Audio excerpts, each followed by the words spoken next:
L'alba timida che ci svegliava col primo raggio di sole, noi stesi in spiaggia ad aspettare il chiasso di tutta quella gente, il fuoco della sera prima che manda ancora un po' di odore e quella voglia di cambiare la vita in una sola sera.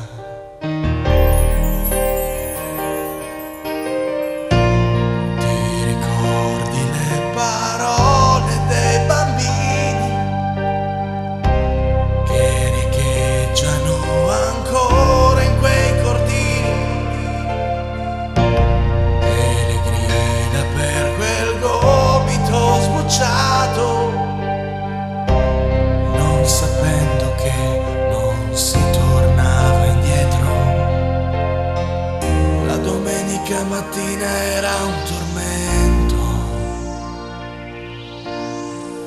Alle 9:30 tutti giù dal letto e la messa con le dita dentro il naso e con gli occhi di chi si era appena alzato. Poi il pudore e quell'amore fatto in fretta per i prati su una vecchia bicicletta, il primo bacio che lasciava in bocca il sale, e sapessi a volte quanto può far male. A ripensare a come siamo stati scemi, lasciar stare tutto per una stronzata, mai più niente tornerà uguale a ieri, è una nuova realtà, è già arrivata. Siamo grandi, abbiamo ruoli responsabili e gente che da noi ci aspetta grandi cose. Sono passati in un minuto i tempi magici e le porte sul passato sono chiuse.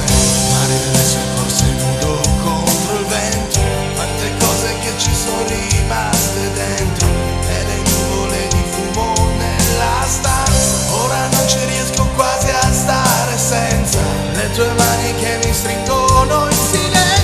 Dio, se potessi ritornare indietro, quante cose, quanti sbagli non farei, e stavolta giuro non la lascerei.